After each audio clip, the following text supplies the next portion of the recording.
I think it's undeniable that the Super Smash Bros. Series is one of gaming's most celebrated franchises, and undoubtedly one of the biggest reasons for that is of course the crossover aspect of it. Obviously there's a lot more to it than just that. Smash has very fun gameplay, it's a blast to whip out at parties, and it's got a thriving competitive scene as well. But the massive crossover aspect is obviously still its biggest appeal. You would be hard pressed to find any gamer that's not already a fan of at least one character in this game. But that got me thinking, what Smash Bros. Character is the most popular? Specifically as Smash characters themselves, because otherwise the answer would be Mario, obviously. Considering Smash has been around for over 2.5 decades and that it has such a wide range of source material it pulls from, I truly feel like any character could be someone's favorite. Like, I want you to picture in your mind right now a Smash character that you think has no fans, absolutely zero people who like them, okay? Right, so, now that you're thinking of Corrin, there are obviously people who do enjoy his moveset, maybe even his game, or even his personality, yeah sure. Those would obviously be valid reasons to like him, right? Maybe not a lot of people do, but some obviously would. So whose moveset, source games, or just personality do people like the most? To figure this out, I set up a Google poll a while back where people could vote for just that, their favorite Smash character, and give a reason if they want it. Specifically if they like their playstyle, source material, personality, because they're strong competitively, or a custom reason. And it was multiple choice because you can obviously like a character for multiple reasons. I ended up getting a total of exactly 12,500 responses on this poll before I closed it. And if you were to split that evenly between the 86 options, every character would get about 145 votes. But obviously, that's not what happened. In this video, I'll be going from the character with the least votes to the most, along with covering some other data like what that character's reasons for being picked are. The results ended up really surprising me, so before we start, I want you to pause the video, go to the comments, and say who you think the top 5 characters will be. I'm really curious to see what people are expecting before getting the answer. And don't you dare cheat by only commenting after watching the video, cause I'll know. And one last thing, the Google poll I made also had a segment for people to vote for their most hated Smash character, as well as their reasonings. This video will only be covering the results of the favorite characters, but very soon I'll be making a video on the results of the most hated character poll. You might think that would just be the favorites list but in reverse, but no, they ended up being extremely different from each other, which makes sense when you think about it, because most hated is a very different thing from least people's favorite. So if you're curious about that video, be sure to subscribe, it'll be out soon. Anyways, finally getting into it, we're actually going to start with our first of only a couple ties in the ranking, aka characters that got the same amount of votes. At number 86 and number 85, with 16 votes each, we have Dark Samus and Ken. Alright, I see where this is going. Both these characters are Echo Fighters. Dark Samus kind of makes sense to be here because she literally plays just like Samus and doesn't really have the personality staying power of Daisy, for example, another Echo Fighter. To me, Dark Samus just screams wasted potential. I mean, an evil alien clone of one of the Smash series' most iconic characters is a great concept that they just fumbled hard. Her inclusion is neat, but would have gone a long way with a different moveset. So if you ask me, her being at the bottom is somewhat justified and understandable. Ken, on the other hand, is really surprising. Yes, it's another Echo Fighter, but he actually plays very differently from Ryu. Most people even agree he's by far the most well-made Echo Fighter. Some even say he shouldn't count as an Echo. He's even a very fun character in his home series, Street Fighter, and personally I prefer him over Ryu. But I guess being an Echo Fighter inherently comes with players not really caring about them, which is fair to some extent. It'll be interesting to see how much higher Samus and Ryu plays compared to their Echoes. Moving on at number 84, with 20 votes, we have yet another Echo Fighter, with Richter this time.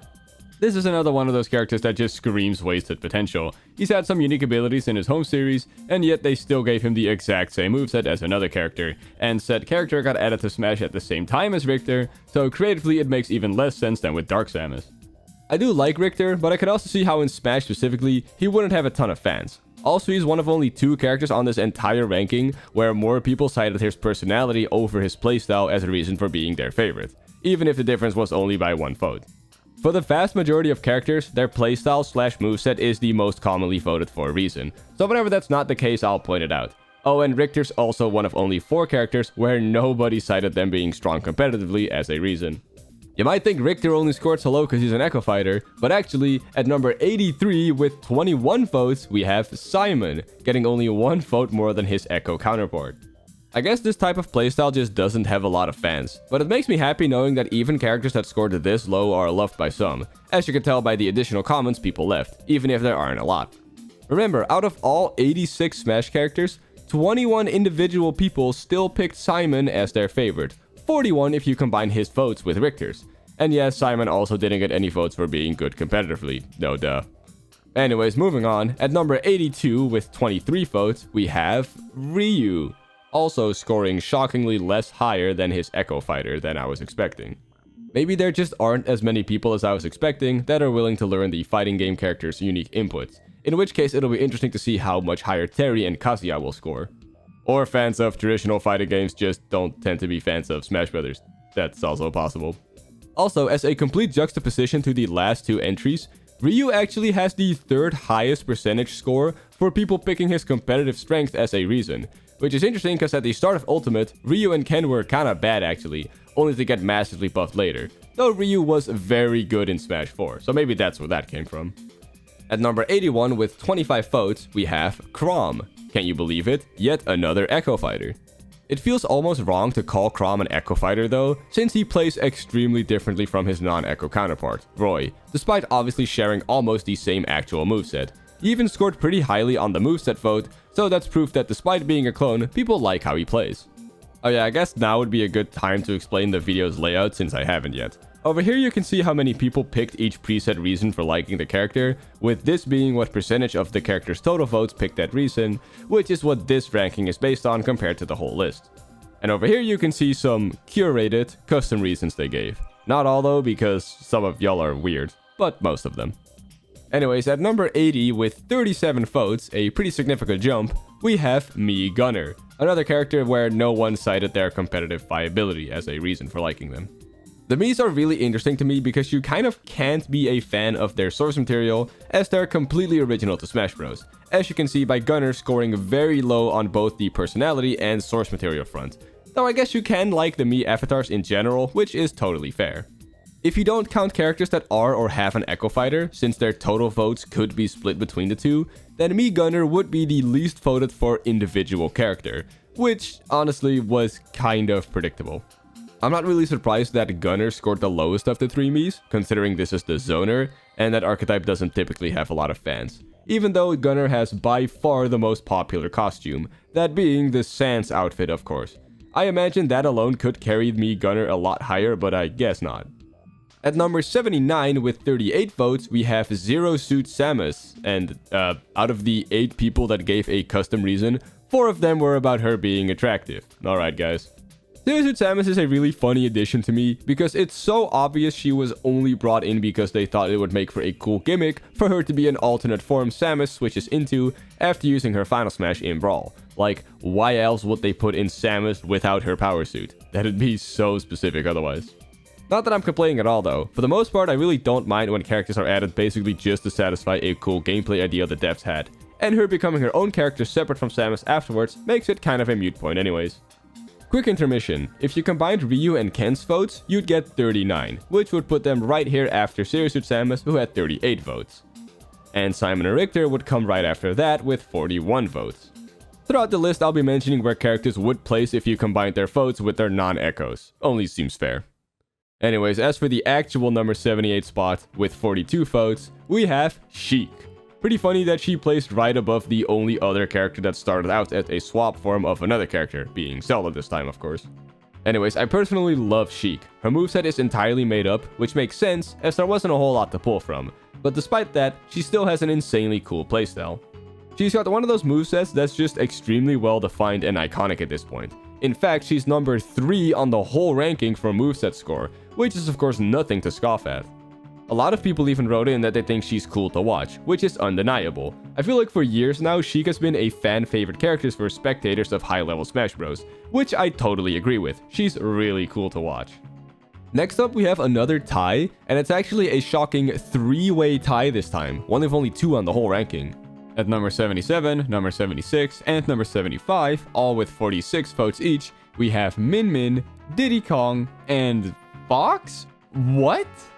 I am seriously shocked at this. Min Min makes sense to score kinda low. People generally really do not seem to like her. Diddy Kong has a lot more fans, but generally also doesn't get looked at super favorably. But Fox? What is Fox doing down here with Min Min? Alright, let's go from least to most shocking. Min Min genuinely does feel like she has very few fans, but the fans I do know are very vocal, which I see as a good thing. If everyone hates her character, let it be known that you love her, I guess. While I personally have some mixed feelings about her inclusion, I do think they translated the ARMS gameplay into Smash very well, and I love that they didn't pick the quote-unquote main character of ARMS to add. And she is really unique. Maybe not fun or respectable, but unique. Diddy Kong is kind of an enigma to me. Despite being top tier in literally every Smash game he's in, he often escapes my mind, like I forget he's in the game a lot. That's not to say I don't like him though. I know a lot of people find him kind of annoying, but I think his annoyance is done in a kind of endearing way, and his moveset is also pretty fun and very iconic at this point. Diddy Kong actually scored the highest for being strong competitively on the entire list, as you can see, but he shares that spot with one other character, who coincidentally is Fox. Yeah, of course, that checks out completely. Anyways, how the actual hell did Fox not score higher? His role in Melee is so insanely iconic, it spawned an entire archetype within platform fighters that most people seem to absolutely love. Again, he tied for the highest scoring competitive darling, and even today I think his playstyle is so defined and so iconic. I really thought he'd crack the top 30 of this list at the very least. I guess one thing dragging him down is that the Star Fox series is kind of extremely dead at the moment. I mean, he's one of only 3 characters to have their source material as the lowest scoring reason, so I'm sure he doesn't have a lot of fans that like him just because they love Star Fox, which kinda hurts. Anyways, moving on, I want you to remember that every character going forward got more votes than Fox McCloud, arguably one of the faces of the Smash Bros. Series. So it feels wrong to say that at number 74, with 47 votes, one more than Fox, we have Mii Sword Fighter. Yeah, okay, sure, whatever. Personally, I don't really like Mii Sword Fighter. Like I said before, the Mii fighters are unique in that they're basically entirely made up for Smash, and with Mii Sword Fighter being made to represent sword fighters, why the hell did they give him so many projectiles and basically make him a zoner? It makes no sense to me. I guess it's because they're mostly based on Link, who also has a high amount of projectiles for a sword fighter, but in that case, just don't base this character off of Link, you know? Anyways, the main appeal of the Miis is of course their customization, both in terms of moveset and appearance, which is an undeniable charm that they do all carry. At number 73 with 51 votes, we have Duck Hunt, or Duck Hunt Duo if you have class. This is one of the single most interesting additions ever to me. Such a random legacy character being added in a way that's so insanely inaccurate to their source material, since the dog and duck were originally enemies, kind of. It's so silly that it basically wraps around to actually being very cool representation. I was actually under the impression that most people don't really like their playstyle, but they actually scored 52nd on the playstyle vote ranking by percentage, so I guess it's not as badly received as I thought. Very fun character that I wish got more love from the community, though that's about all I can say about him. Next up at number 72 with 57 votes, we have Palutena, a character people really like for her personality, as proven by her getting the 5th highest percentage score on that front. I too like Palutena's personality a lot, but something that bumps me out is that back in Smash 4, she had a very customizable moveset that they completely removed in Ultimate. And since that was like her whole gimmick back then, it makes her feel kinda generic moveset wise, to me at least, which is a shame. Obviously this poll isn't just about Ultimate though, she did have that cool factor back in Smash 4. And again, her personality is great, even if that also doesn't shine through as brightly in Smash specifically. Next up, we have another tie for number 71 and number 70, with 60 votes each, this time being Dark Pit and Kazuya. Let's start with Dark Pit. He kind of annoys me a lot in terms of moveset design, because it's basically the exact same as Pit, just with 2 specials being slightly tweaked, and not in a very interesting way. One of them just removes what makes the move unique and cool, and the other one is barely a change. I get that clones are just added to make some quick extra appeal with little development time, but at that point, why not do a little bit more? Aside from those 2 small changes, literally nothing is different. Despite personality and lore-wise, Dark Pit is extremely different from Pit. That's like the entire point of his existence. As for Kazuya, I actually don't think this placement is all too bad, but I expected him to be a bit higher. Tekken has a lot of fans, and I think his implementation in Smash is pretty amazing. I suppose he just doesn't strike a high chord with that many people, unfortunately. I do get it though. While I've said that personally he's my favorite character to watch at high levels, I absolutely do not enjoy playing as him, which is pretty important for a character to be someone's favorite, you know? I guess that admittedly pretty sizable gameplay hurdle hurts him a lot in this ranking, But then again, of the people that did vote for him, 91% cited his playstyle as the reason, which to me proves that it's probably worth getting over. At the funny number 69th place, with 61 votes, we have Falco Lombardi. He scored surprisingly very high on the moveset front, but is also another one of the 3 characters that has their source material as the lowest voted for a reason. In fact, he has the 2nd lowest score in that regard on the entire list. Yikes. It's again interesting to me that Falco scored higher than Fox, if only by a couple slots. Even though he started out as a Fox clone with some slightly different properties behind his moves, he has since changed a lot and has a completely different playstyle nowadays. And generally he is seen as the quote-unquote cooler Fox, so I guess it makes some sense that he's higher than him on the list. Thanks to Melee, he's another big competitive darling, even though he usually ends up being worse than Fox in that regard, with the only exception being in Brawl. At number 68 with 63 votes, we have another Melee clone, though this time one I wish did change more since then, namely Yunlink. I've made an entire video going over how much I hate most Zelda character movesets, and in there I said that Yunlink is actually mostly fine. I just wish he had more Majora's Mask influence, and I'm saying that as a massive 3D Zelda fan who has Majora's Mask as his least favorite 3D Zelda, which isn't really saying a lot as it's still a 10 out of 10 game. I love them all. Yunlink in Smash just feels kinda boring nowadays though. Yes, I know everyone is here, so we gotta bring Yunlink back, but I just wish they changed him more. He's kinda whatever to me in Ultimate, though I do love that he still uses those old ass voice clips.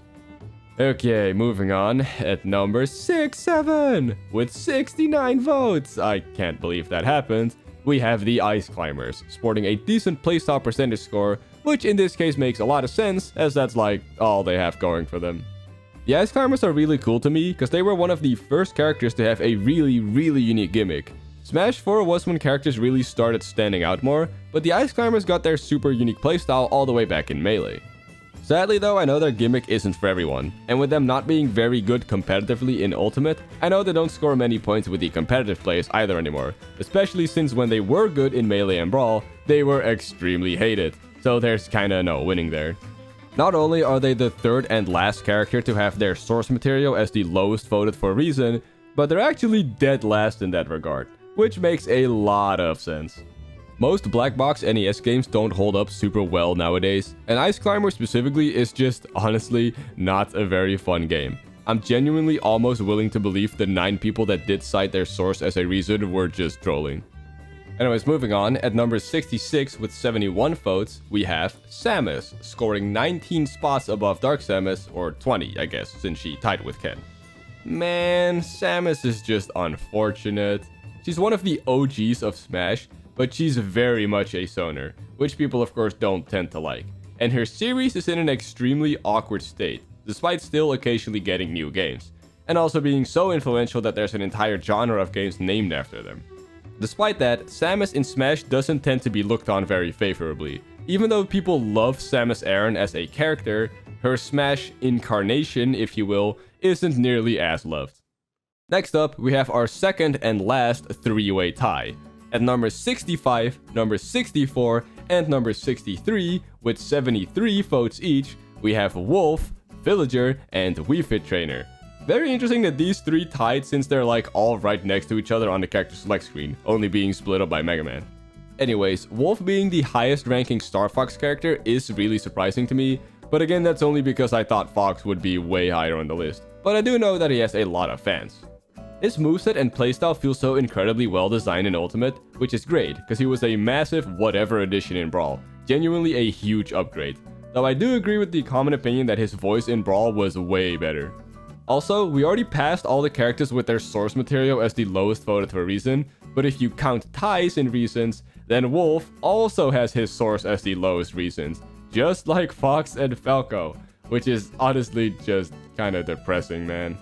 Alright, I'm gonna make Villager's segment a little personal. Back in the day, I was an absolutely gigantic Animal Crossing fan, and he was one of the first characters I remember seriously popping off for when they were revealed.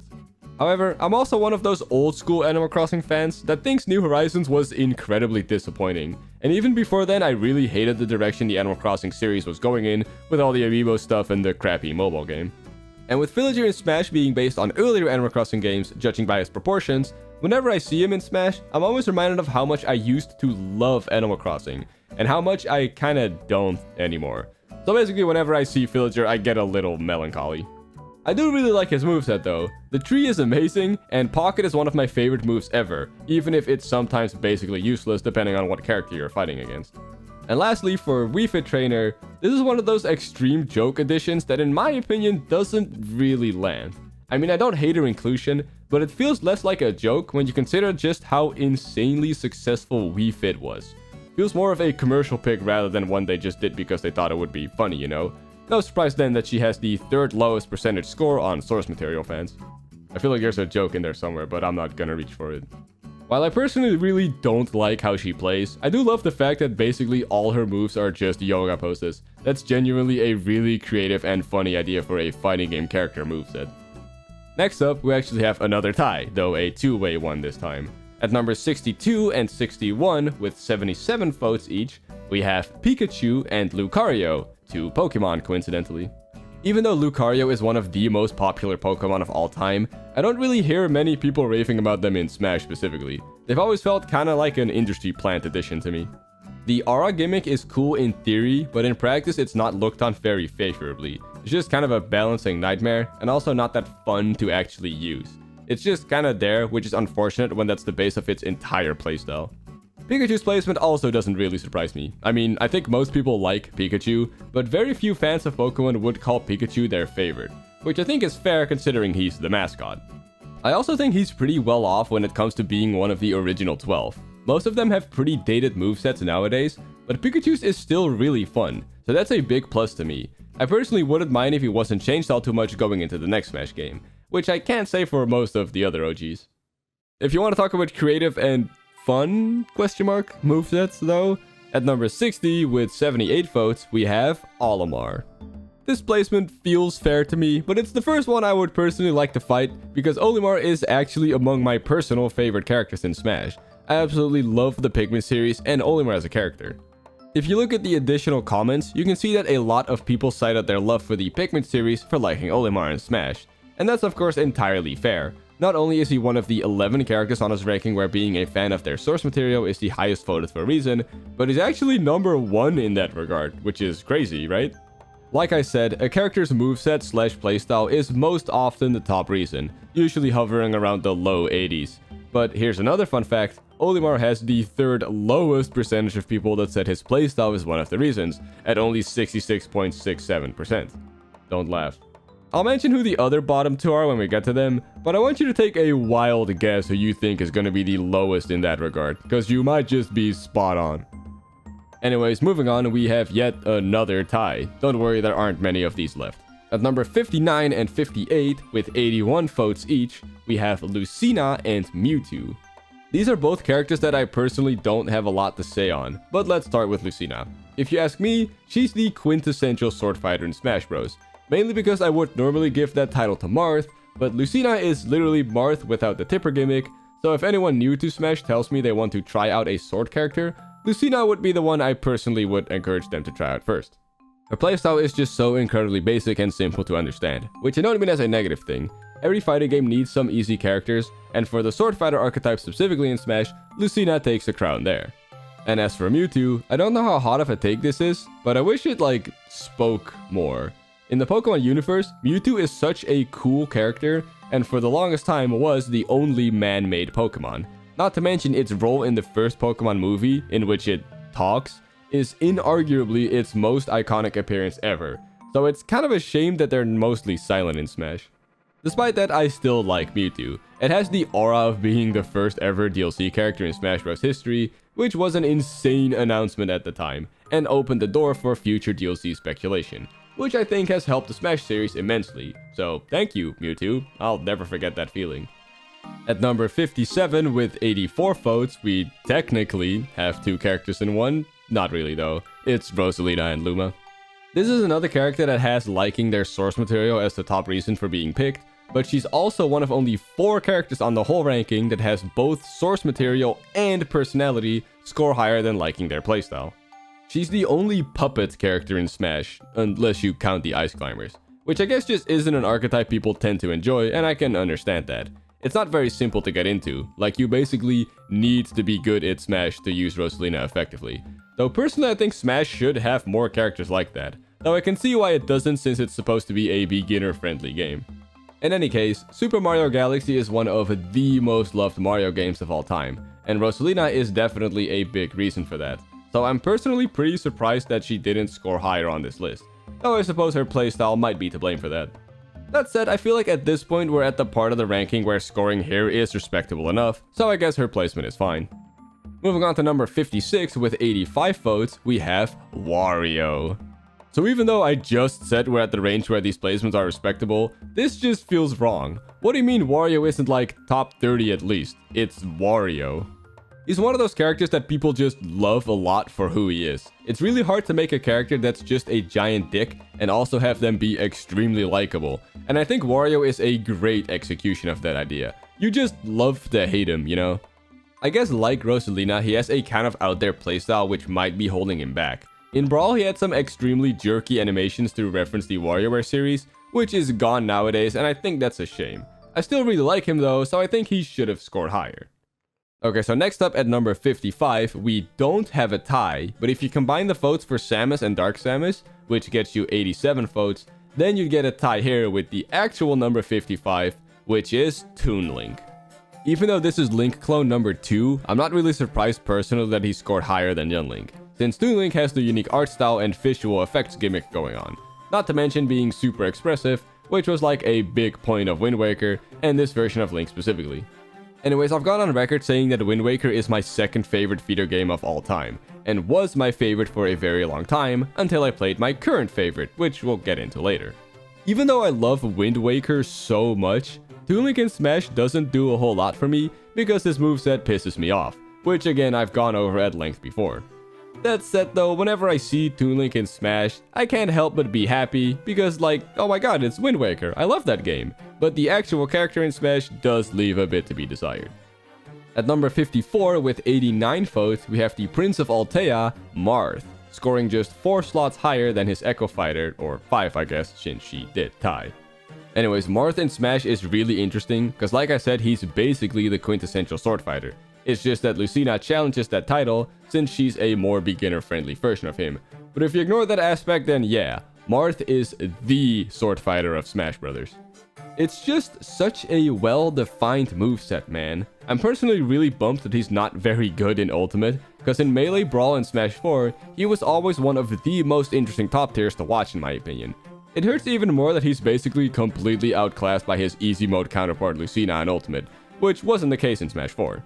I think the tipper mechanic is so well done considering keeping your opponents at the specific range where you can just barely hit them is like the whole cornerstone of the sword fighter archetype. I still like him a lot as a Smash character overall, it's just that his appearance in Ultimate specifically really makes me sad. Especially that he talks in English now. Can we please revert that in Smash 4? It still feels wrong. Moving on to number 53 with 93 votes, we have Greninja. Kind of a really random addition looking back, but a welcome one in my book.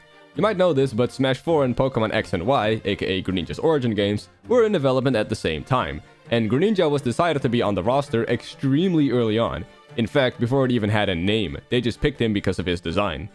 I guess they got lucky because Greninja ended up becoming one of the most popular Pokemon of all time, even winning the official Pokemon of the Year poll in 2020, with an insane 140,000 votes, beating out Lucario in second place with 102,000 votes, the only other Pokemon to get a 6-digit score. What I'm getting at is that Greninja was just a solid addition. He has a very defined playstyle, his design is super unique and fun, and he just fits in nicely on Smash's roster, so I think this placement is totally fair for him.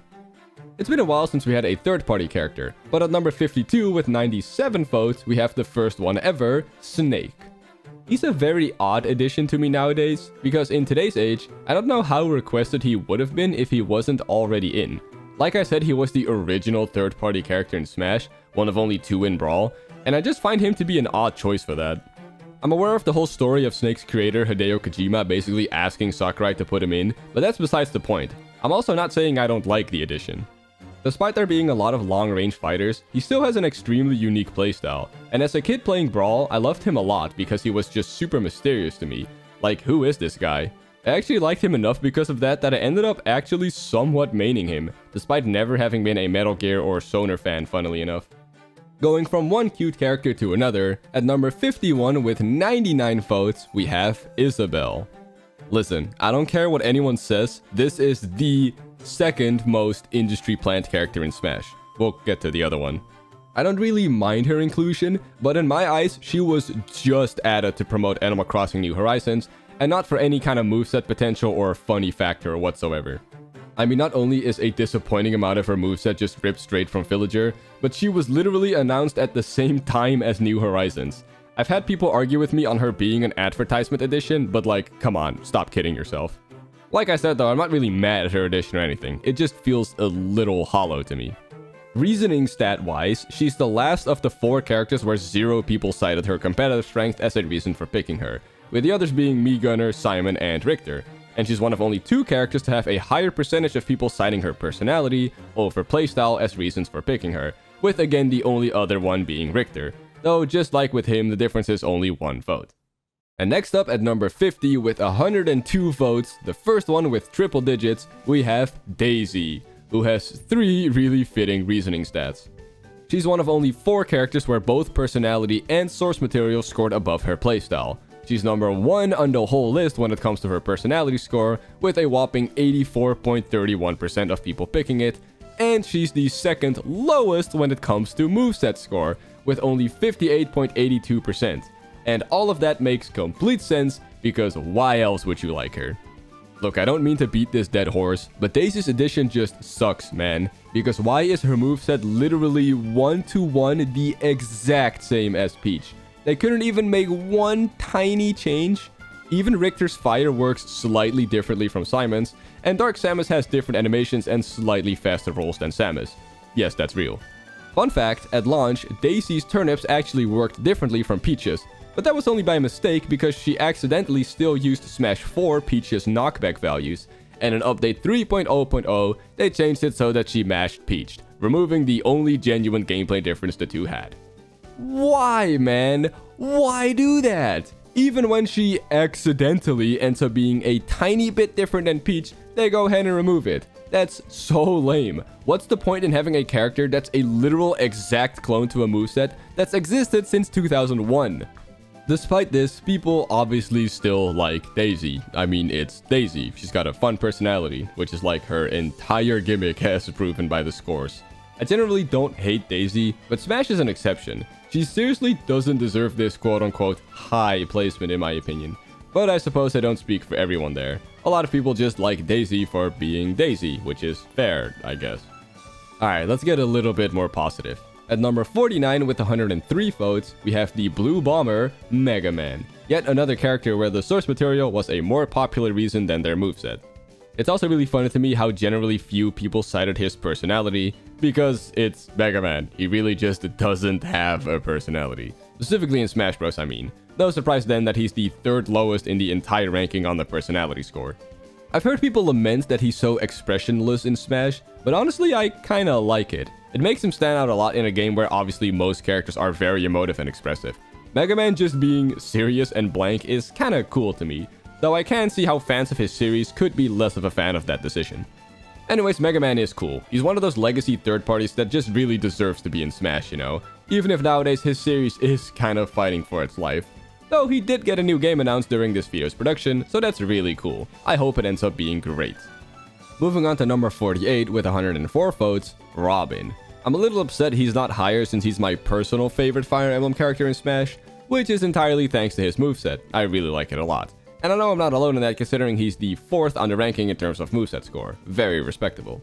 His announcement back in 2014 was really interesting to me, because to this day it was the only time a character got announced that I had literally never seen or heard of them before. So good thing I ended up enjoying his playstyle, I guess. Fighting games always have those million IQ characters that just end up being awful competitively, and I really wish Robin wasn't one of those, cause man, he'd be such a cool top tier to watch. Kinda wild to me that there are still 4 Fire Emblem characters above him since Robin's by far the most unique of the 8, but let's just move on for now. At number 47 with 108 votes, we have Pichu. It's really funny to me that they scored 14 or 15 spots higher than Pikachu because, well, it's just Pikachu, but funnier. The idea of a character damaging itself is really funny, and I'm surprised it doesn't happen more in fighting games. In Melee, Pichu was just absolutely awful, which was definitely on purpose. So the fact that they were actually like really good in Ultimate when the game first launched was hilarious to me. Huge shame they did end up getting nerfed a lot, but I do understand it. I love Pichu in Smash, dude. Such a fun character, and despite being a clone of Pikachu, doesn't feel that similar to him at all, which is something I think all clone characters should strive for. Next up, we have another tie and our last one for a good while. At number 46 and number 45, with 109 votes each, Peach and Bowser Jr. Kinda funny that they tied considering their relationship. Also, this means Peach scored 4 or 5 spots above Daisy, her Echo Fighter. Anyway, starting with Peach, I'm sorry, but I don't got much to say. She's a character I've never had any strong opinions about, and I personally really don't enjoy her moveset because I'm bad at it, though I do think it's pretty cool. I know Peach has a lot of fans. I mean, she might even be the most popular fictional female character ever, honestly. So I would have expected her to be much higher. But I feel like I'm saying that about a ton of characters now, so maybe this placement is fine for her, actually. Bowser Jr. in Smash is interesting because back when I was really young, he was one of my most wanted characters because I loved Mario Sunshine. And how he's in Smash, and I don't really care. I mean, he's cool and I like his playstyle, I just don't care as much for the execution of his addition. I mean, it's no surprise it didn't leave much of an impression on me when he was basically only announced after Smash 4 released. Getting to his playstyle, I feel like he's more unique than most people give him credit for. I know this isn't super well known, but he actually takes less damage than usual if you hit his clown card, and more if you hit Junior himself. Because of this, I wish he had more moves where he split from his clown car for a bit, instead of only with his up special, as currently that mechanic barely comes into play as much as I would have liked. It's a cool mechanic, but just very easy to overlook. At number 44 with 111 votes, we have Zelda, scoring only one slot above the other main Nintendo princess, which is pretty funny.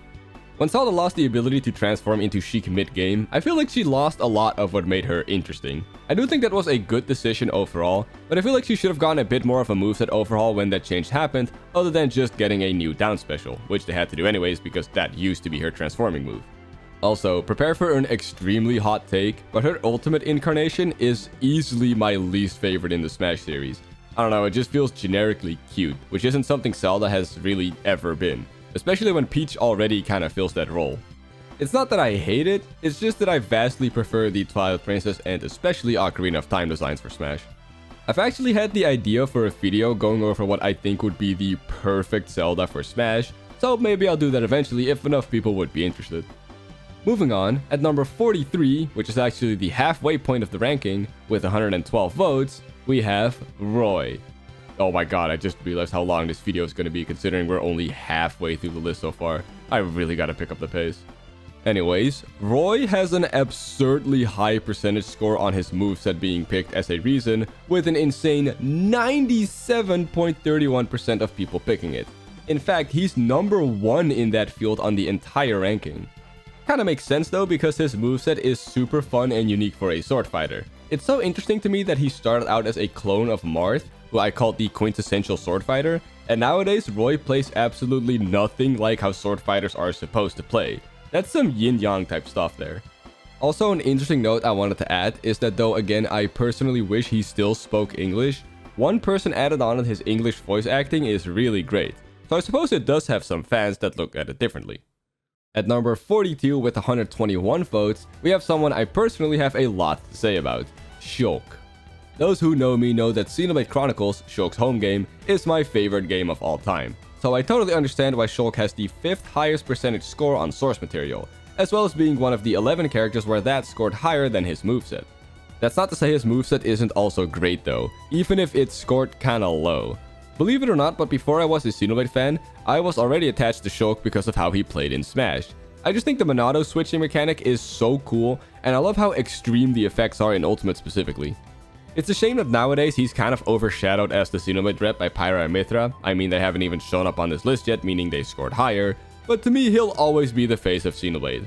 God, I am begging for that Xenoblade 1 Switch 2 edition. I need to play that in 4K 60 FPS ASAP, man. Next up, at number 41 with 122 votes, we have Dr. Mario, who has an extremely funny reasoning stat spread. He has an 88.52% score on his moveset, which is pretty alright, but the other three reasons all scored extremely low. If you calculate the difference between the highest and second highest reason, being personality this time, the difference is 60.65%, which is the second biggest on the entire list. There is another character with a slightly bigger difference, but that one honestly doesn't count. I'll explain when we get there. So for now, just pretend like Dr. Mario has the biggest gap.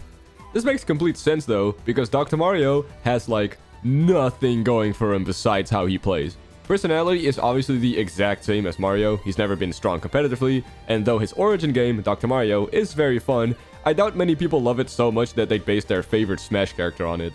Despite all this, he's still ranked on the upper half of the list, with 122 individual people saying he's their favorite out of everyone. He had a ton of write-in reasons as to why they picked him, way more than what's average at this point. And speaking of the write-ins, there's something I gotta mention that's relevant now. I didn't give a character limit on people's submitted reasons, which means there are a bunch of them that are really long. And while I personally don't mind that at all, I understand that as a viewer, you're gonna be less likely to read those really long submitted stories, which is totally fair. But I do think some of them are really worth the read, so for those few standout ones, I've highlighted them in yellow. Dr. Mario has the first of these, coincidentally the last one on the list, so that's why I'm mentioning it now. Just keep in mind that the long yellow reasons are worth pausing for in my opinion. At number 40 with 125 votes, which is exactly 1% of the total votes, we have Bayonetta. You know, for the supposed winner of the Smash ballot back then, you'd think she'd score way higher, right? But then again, that poll has been theorized and almost proven at this point to be entirely not accurate, so this placement checks out, I guess. Anyways, that's not to say she isn't legitimately a loved character though, obviously. I mean, again, we're in the top half of the list already. I remember back in Smash 4 I thought, wow, she feels extremely out of place in Smash Bros, which I still kinda think, but I'm glad she's here because she's got a great personality, and she does have a very fun moveset, and I guess we're pretty far removed from the horrible Smash 4 days at this point. She was so insanely hated back then, I'm sure some of that still carries over to this day, which means she's probably gonna score decently high on the most hated list as well, but I guess only time will tell. At number 39 with 127 votes, we have another third party, Pac-Man this time, the second place scorer when it comes to moveset votes, which checks out, I guess, since he has an extremely unique playstyle. I guess that obviously makes this a hot take, but I personally don't really like how he plays, though I'm of course still very glad there seem to be so many who do. Despite being an absolute legacy video game character, I often forget he's in Smash. I still think he deserves to be here though, obviously. I mean, it's Pac-Man, come on, he's an absolute OG. At number 38 with 131 votes, I think it's the only hard-confirmed gay character in Smash, Ike. Someone even wrote that in as their reason for picking him. A couple people also just wrote in that they loved him in Subspace Emissary. One person even sent a YouTube link that went to his Subspace introduction, which checks out. For me personally, Subspace Emissary was my first ever exposure to Ike, and I gotta admit, he definitely leaves a big impression because of how cool he is. I don't know how accurate his portrayal is since I have yet to play his origin games, but if it's at least somewhat accurate, I can understand why he's also a fan-favorite Fire Emblem character among FE fans. At least, I think he is. Speaking of characters loved for their personality, at number 37 with 132 votes, we got Pit, who's the only character that tied in moveset and personality vote percentage. He's also third place in the whole ranking in personality vote, which doesn't really surprise me. Also, he scored 34/33 spots above his Echo fighter, Dark Pit, which is an insane gap, the biggest out of any Echo and their non-Echo on this entire list by a landslide. Pit is just an insanely lovable character if you've played Kid Icarus Uprising, and even in Smash itself since he has the insanely cool Palutena's Guidance Easter egg, where his personality of course shines through a lot as well. I also think he has one of the coolest moves ever with his neutral special. I wish he had more control over the arrows, though I can see that quickly becoming a balancing nightmare, so I understand why it's a little more limited. I mean, if you've ever seen Project M Pit footage, you know what I'm talking about with Balanced Nightmare. Still though, Pit is extremely likable, and I'm very glad he scored decently high on this ranking. At number 36, with 137 votes, we have Ridley. And real quick, if you combined Roy and Crom's votes, you'd also get 137, meaning they would have tied with Ridley. Anyways, as for the Space Pirate himself, he's the single lowest scoring character for his competitive viability, if you ignore the 4 characters that got 0 votes in that regard, which I just think is interesting to point out. Anyways, Ridley has long been one of the most requested Smash characters ever, to the point that that's basically the whole reason he's playable in the first place. I know a lot of people think he doesn't really feel much like Ridley, which is actually why Sakurai held off on adding him for so long, which is a huge shame. I don't have much of an opinion myself on his addition though. I just feel bad for the people that were begging for him for years, only for him to end up being so non-Ridley-like. I'd hate for that to happen to Gino if he got added. Okay, so at number 35 with 139 votes, we have a character that I thought would score way lower on the list, namely Corrin. Like, what do you mean he's in the top half of the whole ranking and the second highest scoring Fire Emblem character overall? I thought everyone hated this guy. I guess the upcoming most hated ranking video will shed some light on how true that actually is, but for now I'm just surprised that there were this many people that picked Corrin as their favorite Smash character of all time. Again, the people that did pick him had a lot to add on, so be sure to pause and read some of those comments if you're interested in some, let's say, unique viewpoints. I actually personally think he has a decently cool and fun moveset. However, everything else just really drags him down for me. His personality, or lack of one, isn't very enjoyable, he's not that interesting conceptually, and I really have no interest at all in his origin game. Not to mention he's easily the single most industry planned character on the entire roster. No one even comes close, not even Isabelle. This is one of the most interesting results of this entire poll to me though. Again, Corrin has such a bad reputation in Smash, so seeing him get this very respectable placement is really, cool to see. Whatever, let's just move on. At number 34 with 141 votes, we got the King of Brawl, Meta Knight. Okay, I know Brawl Meta Knight jokes are pretty old at this point, but like, come on, that's easily his Smash Bros. Legacy. That's not to say that's all he has going for him though. People of course do also love Meta Knight for who he is. I mean, he's the 4th character to have a higher source material score percentage than his moveset. I like that even though he hasn't been around since the start and was originally just a standard boss enemy, he's become such an iconic and loved part of the Kirby series. And I absolutely love that he has one of the longest running unsolved mysteries in gaming, at least that I can think of. Namely as to why he looks just like Kirby under his mask. Such a cool concept to introduce and then never elaborate on. I wonder if they ever will, though I personally hope they don't. Alright, so remember how at the start of this video I said that since we have 12,500 votes and 86 characters, that 145 votes would theoretically be the average? Well, at number 33 we have our first character to score above that, with 148 votes, namely Mii Brawler. Interesting first character to pass the divided score. Anyways, I'm really shocked that Mii Brawler scored this high. If you remember, we passed the other two Miis a long time ago. They were both in the bottom 15 of the ranking, though I'm really not surprised that of the three, Mii Brawler scored the highest. Despite again being practically made for Smash, it's crazy to me how quote-unquote successful of a character Mii Brawler ended up being. I know likability is subjective, but I just feel like almost everyone likes how Mii Brawler plays, obviously helped by the fact that they have their own custom moves. Yes, I know that the other Miis also have that, but you could argue both of them are zoners, which is obviously not an archetype people tend to like. Up close and personal rushdown characters tend to have a lot more fans, and you could make the argument that Mii Brawler is the most rushdown character on the roster, or at least one of the most. You can just be so aggressive with them and it's a lot of fun. Fun fact, Mii Brawler is the only character on the entire ranking where their personality is the lowest scoring reason out of the 4. In fact, they have the lowest personality score out of everyone, and their source material score is also extremely low, which all makes sense since again, the Miis are basically made for Smash, and they're meant to be customizable, so they don't really have any source material or personality, at least not by default. Oh, also, remember how with Dr. Mario I said that he has the second biggest gap between highest and second highest percentage score? Yeah, Mii Brawler has the actual biggest gap, being an insane 68.92% difference between moveset and competitive strength this time. I think you can see why I said it doesn't really count with Mii Brawler though, because they actually literally don't have a source material or a personality. You're kinda supposed to give that to them. Well, that was a lot, so let's just move on. At number 32 with 156 votes, we have Cloud Strife. Although 29th place on the moveset ranking isn't bad by any means, I feel like that's surprisingly low. Cloud to me just has one of the most fun and easy to understand, while also not being too weak or boring movesets in the entire game. Especially since he's no longer as, frankly, overpowered as he was in Smash 4. I think he's balanced perfectly nowadays. He also scored 5th on competitive strength, which makes sense to me. Again, he's very easy to pick up while also not being too weak. Back in Smash 4 when he was an insane top tier, there's a reason that having a Pocket Cloud was a big meme, since it really felt like you could just pick him with little to no practice and still win. Starting to pick up the pace a bit, at number 31 with 157 votes, we have the robotic operating buddy, Rob. I wonder how many people don't know that that's what Rob stands for. Anyways, despite technically having a source material, kind of, he's practically a Smash original character, similarly to the Mii fighters. So I'm actually a little surprised that he ended up scoring this highly. I mean, we're almost at the top third of the ranking.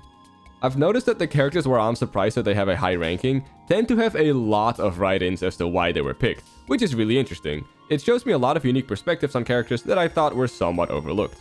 I know Rob is anything but overlooked though, since he's kind of a nightmare in competitive play. I'm sure that means he'll also score pretty high on the most hated list, but I suppose only time will tell.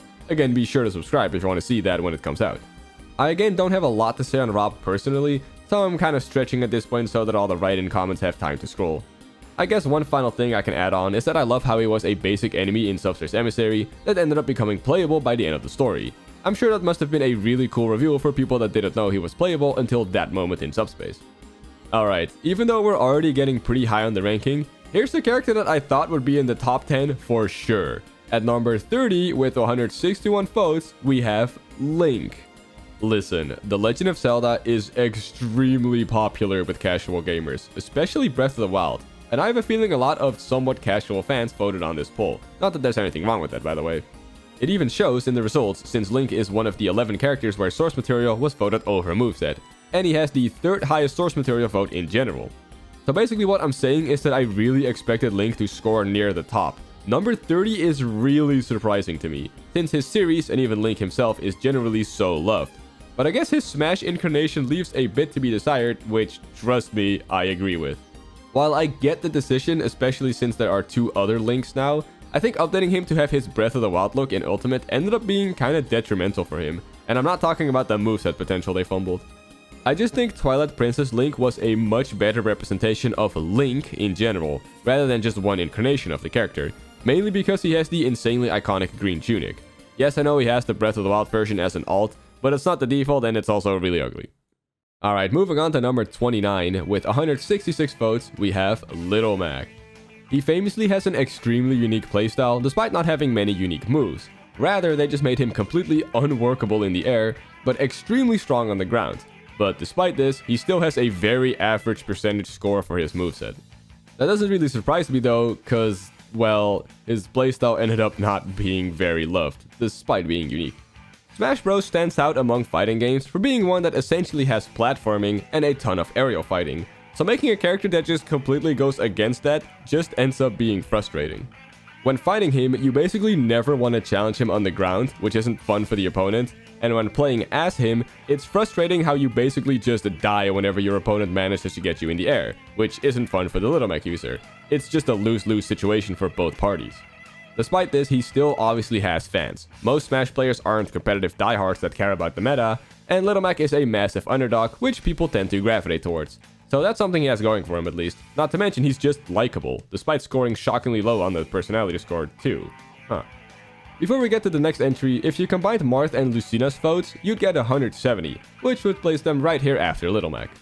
And moving on to the actual next slot, from here on out we're at the top third of the ranking, which is respectable for anyone to reach if you ask me. At number 28 with 172 votes, we got Ganondorf, just 2 spots above Link, ranking as the fan-favorite Zelda character, which is pretty funny. Ganondorf is in a really interesting position, because he's absolutely loved by Smash fans for how he plays, but not much beyond that, and is hated by most Zelda fans for being a horrible representation of the character. I don't think it's a stretch to say that he might be the worst represented character in Smash Bros. As a whole. Also, remember that statistic I mentioned with Dr. Mario and Mii Brawler about the biggest gaps between highest and second highest voted for a reason, and how they were number 2 and number 1 in that department? Well, Ganondorf is number 3 there, with a gap of 43.02% between moveset and personality, meaning he would be number 2 if you again don't count Mii Brawler. And yet, speaking of his moveset, I do think it carries him really far. Even though it's not at all what I personally would want out of a playable Ganondorf appearance, obviously, judging it separately from that, he's just insanely fun to use. Even though he's almost always really bad competitively. I just know the 6 people citing him being strong competitively were just trolling.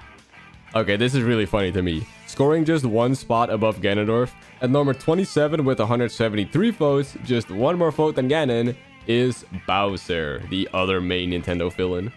I personally really would have expected Ganondorf to rank above Bowser, especially considering Bowser doesn't really have that fan-favorite moveset legacy to carry him, so them almost tying is really funny to me. That said though, Bowser's moveset is still a blast to use, and Bowser himself is just a really fun character in general. I love that they decided super heavyweights don't need to be insanely slow movement-wise anymore either. The more agile portrayal of Bowser in modern Smash games still suits him a lot, and I think it's also a lot more fun. I do really miss the weird parade car run animation he used to have though, and I'm also not a huge fan of the dinosaur-like noises he makes, but I still think he deserves this high ranking. Next up, it's been a while, but we actually have a tie again, and a really funny one at that. At number 26 and number 25, with 176 votes each, we have Jigglypuff and, are you ready for this? Sephiroth. I can't think of a more unfitting duo to tie. That's hilarious to me. Let's start with Sephiroth because I obviously have a lot to say about Jigglypuff, and ironically I don't have a lot to say about Sephiroth. I think his addition might have been the most unexpected one out of the entire DLC, besides the obvious one of course. And on top of that, he ended up with one of the best trailers any Smash newcomer has ever had. In the past, when I ranked every DLC pack, I remember people being really surprised and shocked how little I ended up liking his addition, but I want to emphasize that those videos were trying to be somewhat objective, and objectively speaking, I do have a lot of issues with how Sephiroth was handled. That said though, speaking entirely personal, while he's still not my favorite, I can respect the addition a lot on a sheer aura level. He's just cool, you know? Also, a shockingly high amount of people wrote in that he's attractive, as you may have noticed. Maybe I'm too asexual for this, but personally I don't really get it, but alright, I guess. Anyways, moving on to Jigglypuff. Obviously, this is my personal favorite Smash character. I mean, it's what I based my whole internet persona on. For those who don't know, back in an old friend group of mine where we all just went by the names of our Smash mains, a friend of mine who liked rap music called me PJiggles once as a rapper named take on Jigglypuff. If you want to know the reason why I ended up picking and eventually sticking with Jigglypuff, honestly, I don't even remember. It's been so long ago and I have a terrible memory span. I used to be a really big Pokemon fan when I was younger, and I'm guessing that during that time I picked Jigglypuff on a whim and ended up just really liking how they play. You might think I picked them because they're pink, but actually my favorite color and thus channel identity came from Jigglypuff, not the other way around. Thanks to Jigglypuff in Smash, I discovered that I really love the glass cannon archetype in games. I love the .96 gal in Splatoon, my favorite Binding of Isaac character is Tainted Eve, if that even counts as glass cannon, and in customizable RPGs I always try to get some kind of powerful but fragile loadout going. To put it simply, Jigglypuff has my favorite Smash playstyle ever. I love being in the air and having multiple jumps, and Rest is my all-time favorite move. Landing something with such high reward but also high risk feels so exhilarating. I remember back in the day when me and my friends played Smash for fun a lot, they were actively trained into never rolling into their opponent because I would always rest them out of it and win games like that. And whenever they rolled in by accident, they would scream no from the top of their lungs before I even rested them, because they knew it was coming. I'll never forget those memories. There's been a big discussion on the next Smash game potentially cutting down the roster a lot. And despite Jigglypuff being one of the original 12, I know she's been in talks of being cut before. So if they do end up not making it to Smash 6, I'll legitimately be devastated, even if they added every newcomer I could ever want. Quick closing thoughts, shoutouts to the one person that wrote in that they picked Puff because of my channel, that means a lot. And also shoutouts to the person who said that their 3-year-old daughter loves Jigglypuff, that's adorable. I hope she's not too upset by Puff not being number 1. Anyways, let's move on. I'm sorry that segment took so long, I just had to. But we actually have another tie and the last one of the video altogether. At number 24 and number 23, with 177 votes each, we have Yoshi and Luigi, two other members of the OG 12, and a way more fitting duo to tie this time. Starting with Yoshi, there's not a lot to say. It's just Yoshi. People like him. I feel like he's one of those characters where if you liked him from a young age, you'll love him forever. So despite Yoshi's reputation in the more hardcore Smash scene, I think a lot of Yoshi fans are older Smash players. His moveset is also pretty iconic at this point. To this day, I call the weird thing where some characters dip down first with their double jump before going up, Yoshi jumps. And I'm personally very upset that double jump cancels are long gone, because that was one of the coolest and most fun high-level Smash techs in my opinion. And as for Luigi, he's also one of those characters where if you like him as a kid, you'll love him forever, which I fall under. No surprise he's second on the whole list in personality score. As the youngest of 6 brothers who were all gamers, I gravitated towards Luigi early on and he's stuck with me ever since. I said before that he's actually my all-time favorite video game character, though that doesn't make him my favorite Smash character. In fact, I personally don't really like his moveset in Ultimate specifically. Speaking of which, he's one of the 4 characters that has their moveset rank below their personality and playstyle, and he's the 4th last in moveset percentage overall, which doesn't really surprise me. Touch of Death characters can be interesting, but Luigi takes it too far. I feel like all his non-special moves are designed around it, especially with his new tether grab. Which is a shame because back in the day he didn't play like that at all. I left him in Melee actually, where he was more of a read and punish based character. That said, Luigi himself is of course extremely likable, so despite not having a very favorable Smash playstyle, he still manages to crack the top third of the ranking, which is respectable in its own right. Okay, I said we were done with the ties, which we are, but you could argue the next slot is a 3-way tie. Actually, no you can't, that's dumb. At number 22 with 181 votes, it's Pokemon Trainer, aka Squirtle, Ivysaur, and Charizard. And for the record, yes, I did group them together on the poll. This might be a bit dramatic, but Pokemon Trainer was such a colossal failure in Brawl. I know why they added the stamina mechanic, but why did they add the stamina mechanic? And they also had that stupid ass elemental weakness, which only really screwed over Ivysaur. Like, what were they thinking? I was pretty bummed when only Charizard returned for Smash 4, because I always thought the 3-in-1 gimmick had a lot of potential, and I was proven completely right a couple years later by how amazingly executed they are in Ultimate. Gone is the stupid stamina and elemental stuff, and now you can even switch much faster and in the air too. Genuinely, they feel like an entirely new character, and I couldn't be happier. They were by far the character I popped off the most in the Everyone Is Here trailer. My personal favorite is Squirtle, but I love the other two as well. It's so cool how they each have their own clear pros and cons, and I'm so glad there isn't one moveset in the 3 that just bogs the whole character down. They're all a blast to use. No wonder they scored very highly on playstyle score. They also just represent the Pokemon series so well, with the whole monster collecting thing and working to cover each other's weaknesses, not to mention the Pokeball system that the entire franchise pretty much revolves around. I've mentioned before that I think the Pokemon series is horribly represented in Smash, which I stand by, but Pokemon Trainer is the one diamond in the rough. I love this character so much. Also, now that we've passed them all, my personal top 3 Smash characters are Jigglypuff, Shulk, and Pokemon Trainer, in that order. Just felt like mentioning that. Feel free to comment down below who your personal top 3 is. I'd love to see how high your favorite scored. Sorry that segment took a while, but again, I mean, it was 3 characters in one. But moving on, at number 21 with 184 votes, we have Byleth. That's quite a surprise, right? More specifically, I'm surprised he's both this high and that he's the highest ranking Fire Emblem character. When Byleth was first revealed, the reception was extremely negative, and it didn't get much better when he released. But then something interesting happened, namely, the Smash fanbase changed their mind, at least partially. I personally credit this to MKLeo, the undisputed champion of competitive Smash Ultimate. Even though Byleth wasn't seen as very strong, MKLeo went on to absolutely dominate the scene with him, changing public perception on Byleth a lot. This caused more people to try the character out, and I think after the initial rage of an 8th Fire Emblem character being added faded away, people really came to appreciate just how he plays. In fact, Byleth has a very high moveset vote score. Interestingly, his home game, Fire Emblem Three Houses, went through practically the same perception. Before it launched, people really were not that positive about it at all, but then when the game launched, it ended up actually being really good and loved by the FE community, proven by how high Byleth's source material score is. All that combined makes it so that looking back, it's actually not that surprising that he's the top Fire Emblem character after all, I guess. I mean, I personally still prefer Robin, but oh well, Byleth is fine, I guess. Moving on to number 20 with 185 votes, we have quite a legendary character, namely the one, the only, Captain Falcon. Look, I don't need to tell you that this guy is Mr. Smash Bros. Himself. He's the hype character of the series, and one of the most popular characters in it. In fact, many don't even see him as an F-Zero character anymore, but instead just a Smash Bros. Character, half jokingly of course. Moreover, look at how low his source material vote is. That like hurts to look at, man. I love F-Zero, but of all franchises in Smash that's not just a one-off game, F-Zero is probably the one that's the most dead. Or at least I would say so if we didn't get F-Zero 99 a while back. So now it's just in competition for most dead with Star Fox. I also want to point out that 11 individuals just wrote in Falcon Punch as their additional reason, which makes sense because it's the goddamn Falcon Punch, the most iconic Smash Bros. Move, undeniably.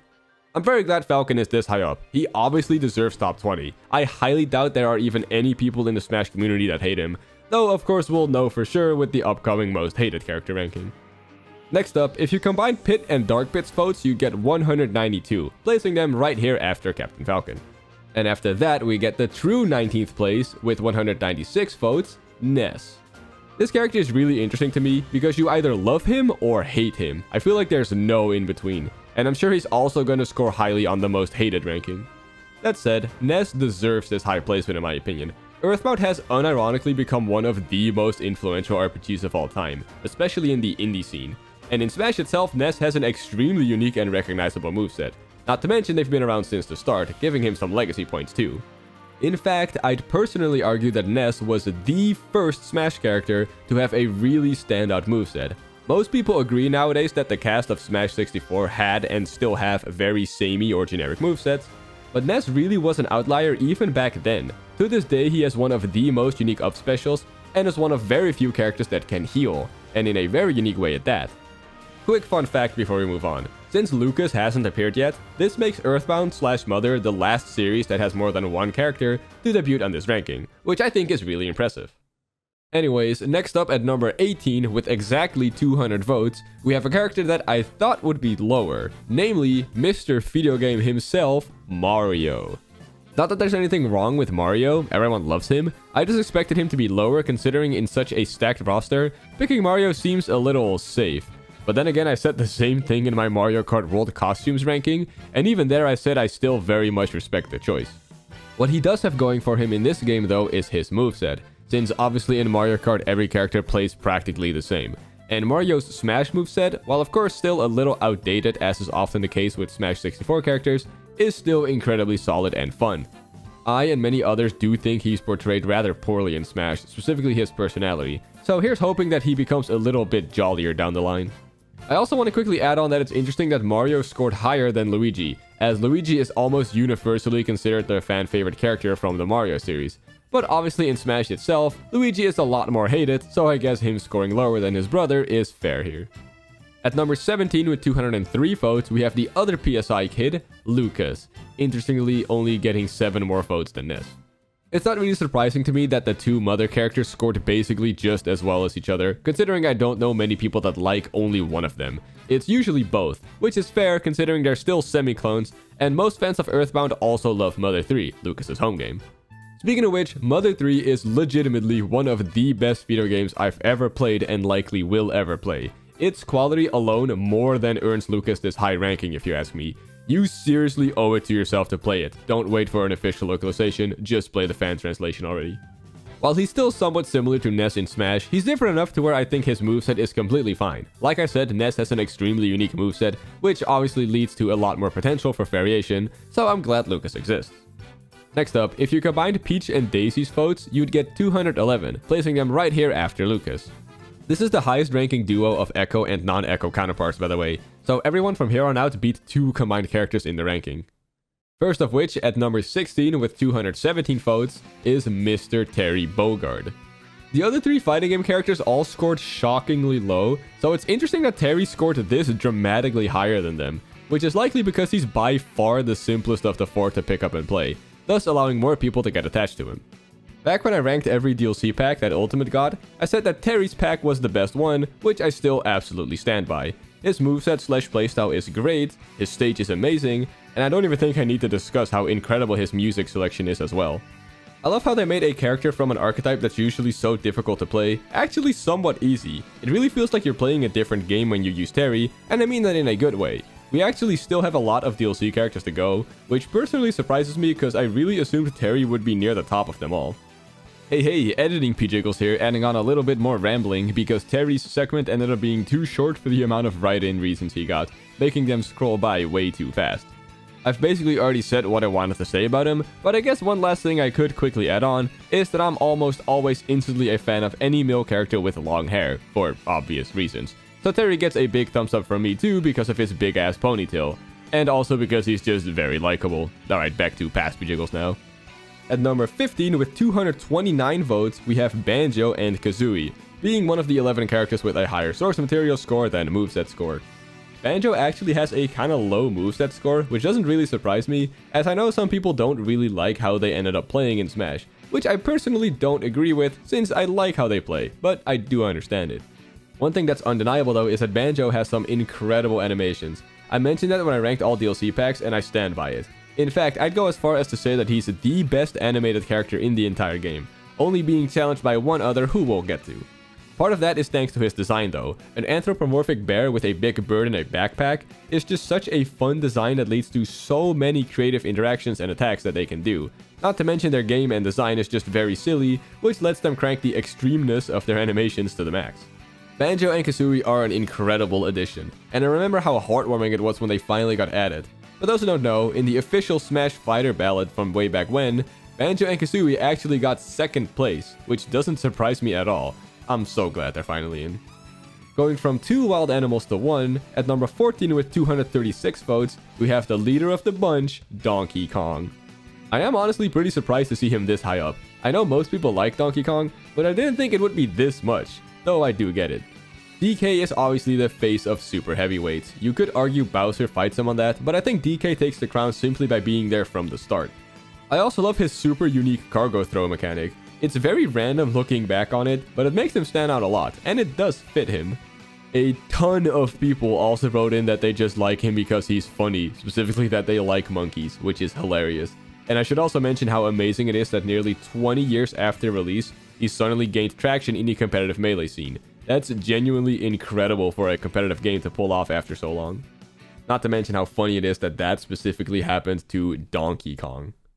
At number 13 with 237 votes, we have the single least surprising newcomer to the series of all time, Inkling. Another character with a higher source material vote than moveset vote, which isn't very surprising here. Splatoon came out just a little too late for its main character to be on Smash 4's roster, and it then proceeded to become seriously incredibly popular. So after a while, it became clear that Inkling was going to be in the next Smash game, no questions asked. And sure enough, it was so easy to predict that Nintendo even allowed the announcement of a new Smash game itself to overshadow Inkling's confirmation for it, since they announced both at the same time with that incredibly iconic teaser trailer. So maybe it's because of that that Inkling to me feels a little forced in Smash, and I can't really get into it here without wasting too much time. So I think I'll save that for a future video someday. I do like Inkling a lot though. The character design is so cool and silly, I love Splatoon, and not to mention I do think she plays pretty fun. I thought she was pretty forgotten nowadays, but clearly that's not the case considering she scored this highly, so I respect that. Going from the first to the last base game Ultimate Newcomer, at number 12 with 242 votes, we have Incineroar. I remember when they were announced that I was really salty because I was personally hoping for Decidueye, the grass starter from Incineroar's generation, and I know a lot of other people felt the same way. However, upon release and getting some time with Incineroar, I discovered that they actually have an incredibly fun moveset and personality.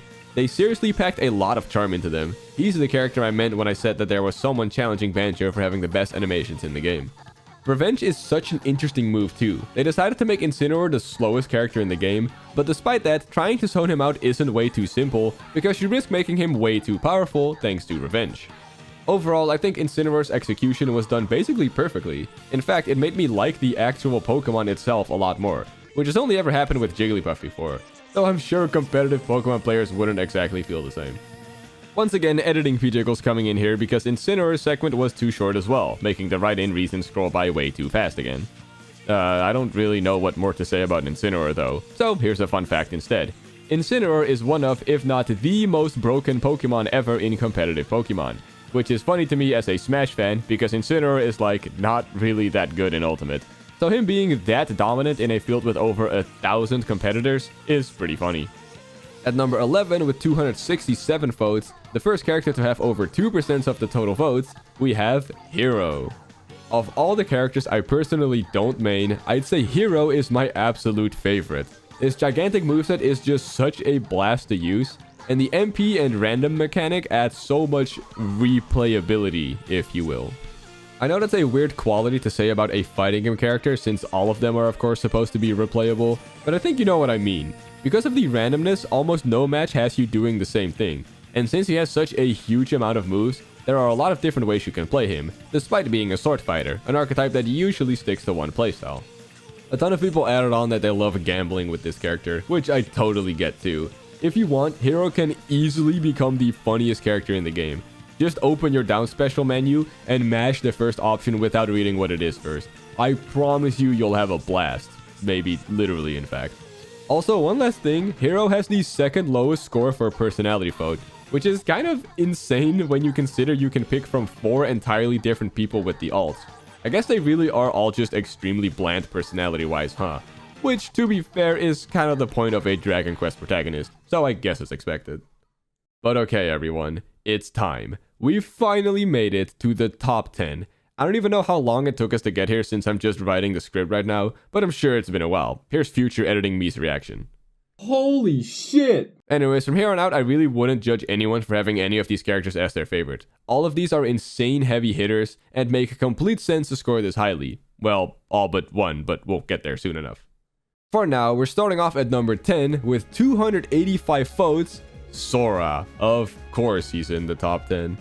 Remember that official Smash Bros. Fighter ballot I mentioned earlier? Yeah, Sora actually ended up being the legitimate winner of said poll, which was to the surprise of no one, as it was basically known for years that prior to his announcement, Sora was the most requested Smash character of all time. Now, I can't really comment on this myself as I'm not really a Kingdom Hearts fan at all, but I know so many people who absolutely lost their mind when he got announced, as it was believed for a really long time it would never happen for various reasons. I do know there are a lot of people, including Kingdom Hearts fans, that didn't really end up liking the execution of his edition, be it the lack of his Disney representation or his moveset, which is a huge shame when you consider he was the most wanted Smash character of all time. Still though, there's no denying that he was absolutely the best way they could have capped off Ultimate's DLC cycle. Anyone else just would have felt wrong, so I'm glad they were still able to make it happen, even if I personally really just don't care for his edition. Alright, remember when I said I wouldn't judge anyone for having any of the top 10 characters as their favorite? Well, here's the one outlier. Because what do you mean at number 9 with 288 votes, we have Mr. Game & Watch. Yeah, I don't think I forgot him, he's really just this high up on the list. I seriously don't get this. Yeah, Game & Watch is fun, but number 9? Above characters like Captain Falcon, Banjo-Kazooie, and Sora? Really? This is seriously unexpected for me. He's technically a Smash original character, which makes it even more depressing that despite having a very low source material score, he still scored above Captain Falcon in that regard. Yikes. I guess it's somewhat poetic that Game & Watch is number 9 on the list, considering his incredibly iconic side special, which of course has a chance of rolling the all-powerful 9. I wouldn't be surprised if that move alone is the reason he's this high up. While I don't care for his moveset or playstyle personally, his edition itself is so creative. And I absolutely love how in Ultimate they made him fully shift into the old Game & Watch games' sprites. That's really cool. This guy's alright with me, even if again I am incredibly surprised by his insanely high rating. And here is editing PJiggles coming in for the last time just to extend a character segment to give the write-ins time to scroll. It was by far the worst with Mr. Game & Watch though, the reasons were absolutely zooming past the screen. Here's a fun fact you might not know about Judge, his side special. Did you know that the chance to roll a 9 isn't actually 1 in 9, but instead 1 in 7? This is because you can never roll the last 2 numbers you've had. This also means that if you just got a 9, your chances of getting another 9 is now 0%, until you've used side special 2 more times. Alright, that should be enough stalling. This was the last character who I had to do this for, so now it's back to uninterrupted PJiggles for the rest of the video. But with that aside, everyone, please rise for the number 8 slot. You're in the presence of a king with 296 votes. Namely, King DDD. Of course he's high up, it's DDD. He's from a very loved franchise, he's silly, he's a super heavyweight which people tend to like, and he has a fun moveset. He's also just extremely likable as proven by being number 4 in personality ranking. I don't really have a lot to add on, DDD just checks all the boxes for a likable character. I'd say the only thing holding him back is his competitive strength, but even then he wasn't that bad at all in Brawl, his debut game. I'll ramble for a little longer to give the comments a bit more time to scroll though. The Kirby series is full of antagonists that turned into friends, but DDD is obviously the biggest and best example of that if you ask me. He's been around since the very start and has basically become the series' second main character, even if it sometimes feels like the series itself prefers calling Meta Knight that. His theme song is also incredibly iconic and I'm glad it got a couple remixes in Smash. Any DDD appearance would just feel hollow if the song wasn't a part of it. It's basically the same as what One-Winged Angel is for Sephiroth, which is funny since I've never heard anyone make that connection, and that song doesn't have a Smash remix, sadly. Alright, that's enough yapping. Moving on, at number 7 with 299 votes, we have the bane of competitive Ultimate players, Steve. No duh that this guy is this high up. Minecraft is the most popular video game of all time, and I'd argue Steve is the only character in the series where Smash is lucky to have them, instead of the other way around. No wonder that he's one of the characters with a higher source material vote than moveset vote. Personally, I was over the moon when Steve was announced, as you're probably aware if you've seen my DLC pack ranking. He has such an incredible moveset that perfectly translates the source material into a workable Smash moveset, and is also extremely enjoyable, despite again it not being his top voted for a reason. I know he's far from loved nowadays because of how frankly broken he is in competitive Ultimate, but if you ignore that, he's easily one of the coolest additions Smash Bros has ever seen.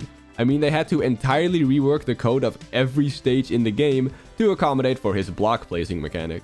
Speaking of which, giving a platform fighter character the ability to create platforms was certainly a bold choice, as proven by how oppressive it makes him in high-level play.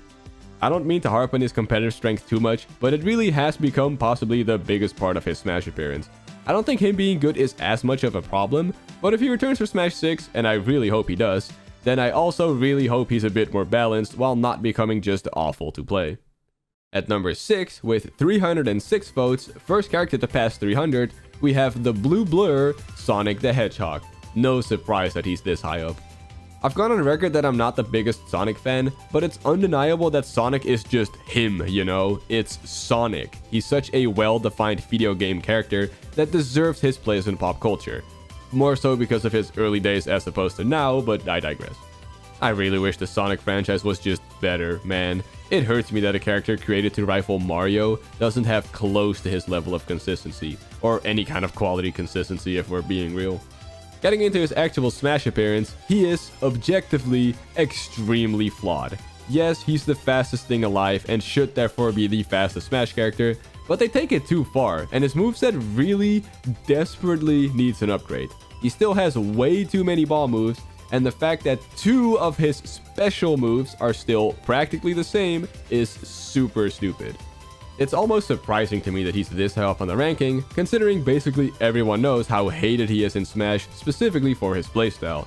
But then again, Sonic fans absolutely love Sonic, even if they sometimes really make you think otherwise. No surprise then that he's the second place on the whole ranking for source material score, only falling behind Olimar by 0.13%. And speaking of stats, here's something hilarious you might have already noticed. To the surprise of probably no one, Sonic is dead last in moveset score, at only 37.25% of people voting for it, which is an insanely low amount. For reference, the second lowest was Daisy at 58.82%. That's a difference of more than 20%.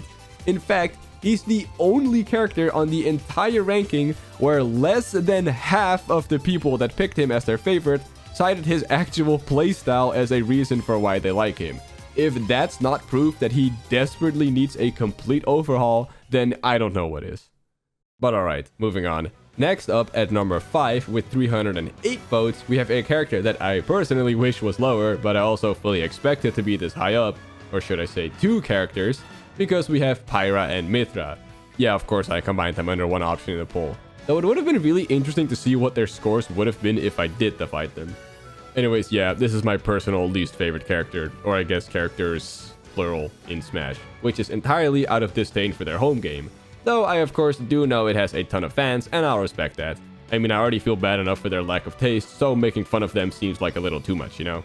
Okay, rage baiting aside, Pyra and Mythra have become extremely popular characters in the zeitgeist of the larger gaming community, so them ranking as high as they did in this poll isn't very surprising.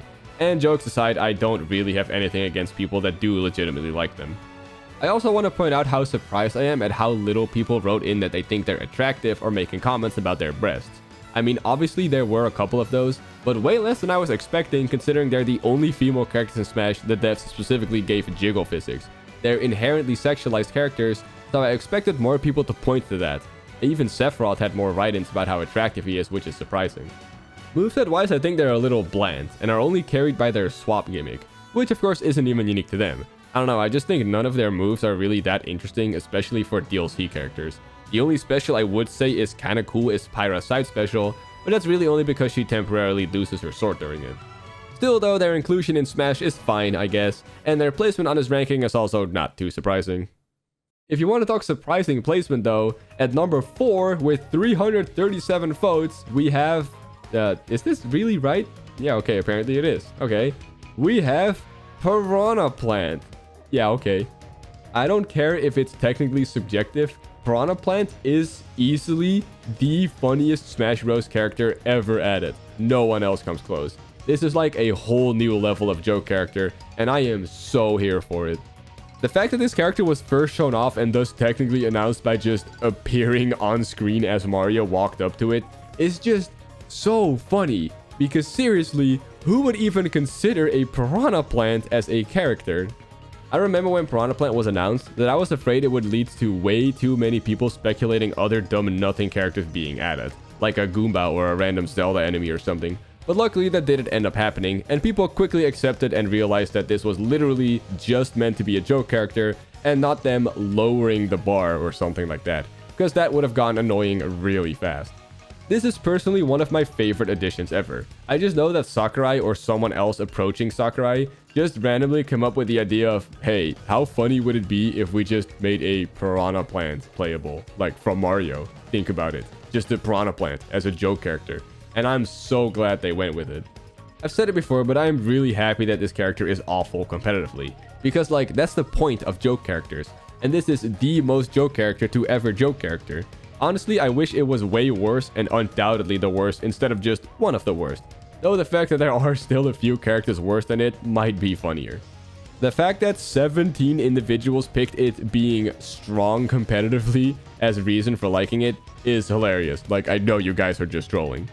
What's also interesting is just how many people wrote in a reason for liking Piranha Plant. 137 in fact, which is actually the second highest of the entire list, only being behind the winner of the poll, which makes sense because they just have the most votes in total, obviously. People have a lot to say about Piranha Plant, naturally, so I'm really just stretching at this point to give the comments time to scroll by. I guess I can add on that I'm really impressed that despite being such a limiting joke character, they still just made an entire Smash moveset out of it. A plant in a pot. Well done, Smash devs. Out of every character on the roster, if Smash 6 ends up cutting characters, this seems like the most likely candidate for removal to me. Its entire purpose is being a shocking joke addition, which obviously wouldn't carry the same impact the second time. Though it would be really funny if it got in over Pyra and Mithra, for example. Alright, so going into the top 3, we get a massive jump in total votes. For reference, Piranha Plant had 337 votes, but number 3 has 507 votes, entirely skipping the 400s. And this slot goes to none other than the Phantom Thief, Joker, making him the highest ranking Ultimate DLC character. Joker has a very high source material vote score, which makes complete sense. I've made a name for myself going over fun facts about Smash characters, particularly DLC ones, and I've gone on record saying that I think Joker has the most references to his home series out of any character, especially if you include his stage mementos. He's also one of the 11 characters with a higher source material score than moveset score, but only narrowly as his moveset is really good too. It's a very good representation of what a Persona user can do with his home series, not to mention it's a blast to use. Also, his Final Smash being able to end the games and transition into the victory screen is still easily my favorite Easter egg in the entire series. It's just so cool, man, and it also makes me wish Final Smashes were used in competitive play, though I'm of course glad that isn't the case. It's kinda surreal when you consider this was the first DLC character, well second technically, but Piranha Plant was kinda meant to be somewhat low effort, so let's say Joker is the first DLC character that was meant to be really deep, and in that case, wow, I can't believe how well they did on their first swing. Kinda wild thinking that there were still 10 DLC packs after him, and yet he's still the highest ranking DLC character on this popularity poll. Speaking of which, I love that he was the first actual paid DLC character announced, because it taught the Smash community to completely throw any and all expectations and perceived limits out of the window when it comes to future DLC speculation, as pretty much no one saw Joker coming since he was a PlayStation exclusive character at the time. It still shocks me how long it took after Joker's Smash announcement for Persona 5 to come to the Switch, which in retrospect makes his addition even cooler as it obviously wasn't done for marketing purposes. I've said pretty much everything I can about Joker. Incredible addition that I hope comes back in future Smash games, especially considering how influential Persona 5 ended up being. Alright, I'm double stalling the reveal of number 2 a bit, since if you've been keeping track of who hasn't shown up yet, you'll know who the winner is as soon as I say who number 2 is. But I know I can't stall forever. So here with 550 votes, we have the leader of the Kremlings, King K. Rool. I wonder how much of this was influenced by his recent rise in popularity. I'm trying to be as vague as possible here, but if you know, you know. Though even ignoring that, I think K. Rool deserves this high placement nonetheless. Simply put, K. Rool has an incredibly enjoyable moveset. I mean, look at how high his playstyle percentage score is. It's earned.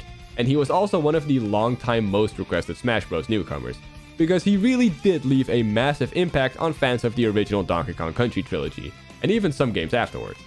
While I personally never played the original DKC trilogy until way after Ultimate dropped, I was still extremely happy when he was announced because I just knew he would be a ton of fun. Not to mention I knew how many people were hoping for him even though he seemed somewhat unlikely.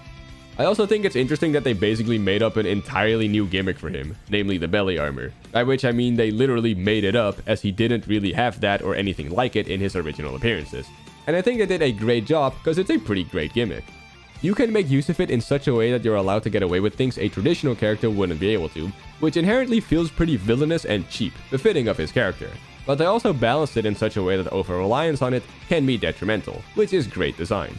I'm also glad his recovery isn't super awful. A lot of characters in his weight class end up with pretty bad recoveries, and I never understood that design philosophy, since a big point of being so heavy in Smash is having high survivability, but then they just give those characters bad recoveries, which always feels counterintuitive to their design.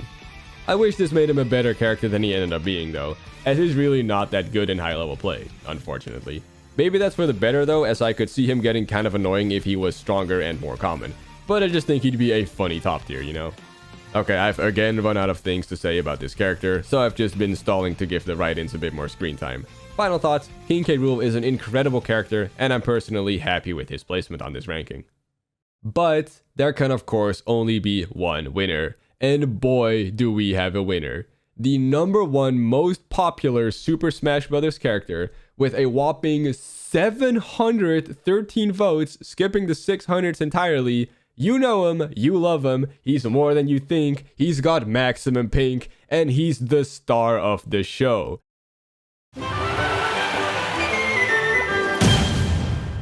Kirby is the name you should know. I mean, of course Kirby won. Are you surprised? Even a little bit? It's Kirby. He was actually the character I personally predicted to win before I published the poll, and hey, look at that, I was right. Wow, I'm shocked. It's just something about Kirby, man. He's so easy to love, which when you think about it is an insane feat for anyone fictional or real. Being easy to love would get you very far in life, and clearly also in the Smash Bros. Fanbase. It's kind of heartwarming when you think about it. If I got my Kirby lore correct, Star Allies heavily implies that Kirby, the character, is basically positive energy and emotions incarnate, which makes it all the sweeter that he's this loved in the real world. He's like designed to be loved, you know? I mean, just look at his track record in his series. There are so many characters that started out as villains that he ended up befriending. King Dedede and Meta Knight are obvious, Magolor, Daroach, Taransa, Susie, the Mage Sisters, and that's just from the top of my head. In Star Allies, he literally has an in-game ability to become friends with enemies. Like, that's perfect, cause, you know, Kirby is my friend too, and I'm sure he's yours as well. Getting into his actual role in Smash, obviously he's got the legacy factor going since he's been there since the start, but it goes further than that since he often has a special role in the games, cause he's Masahiro Sakurai's baby, we all know this. In Brawl's Subspace Emissary, he was one of the first two characters you could play, and had a unique role in the story, along with the other two Kirby characters. And in Ultimate World of Light, he's literally the sole survivor of Galeem's attack and your only choice of character at the start. I feel like he was intentionally chosen for this, not because he's Sakurai's baby, well, maybe a little bit, but more so because he has an incredibly easy moveset to get used to. If you're gonna force everyone to play as the same character, at least for a little bit, Kirby is an insanely safe pick for that, even more so than Mario in my opinion.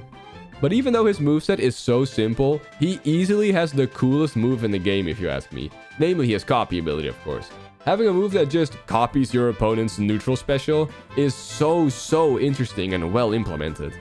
There's something to be said about the fact that whenever they add a new character to Smash, they also have to adjust Kirby accordingly, since that means he's getting a new move too. No matter what, Kirby always stays relevant.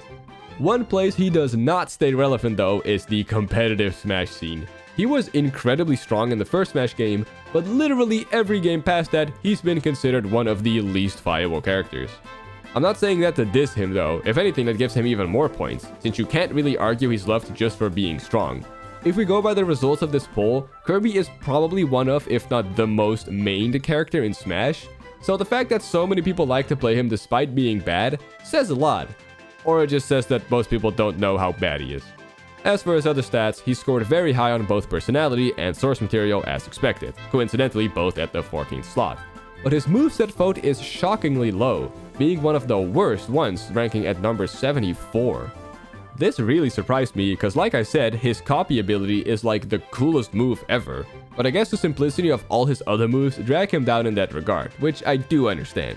One amazing move can't save a boring moveset, if you will. I guess if we take all that into consideration, the main reason people love Kirby so much and why he won this poll is because, well, he's just Kirby, plain and simple, he's your friend. And because of that, I have no issue claiming that Kirby is the most popular Super Smash Bros. Character of all time. Well, in Smash Bros. Itself, at least. Again, otherwise it's probably just Mario. But obviously, not everyone voted for him, and not everyone watching this video right now voted on this poll in general.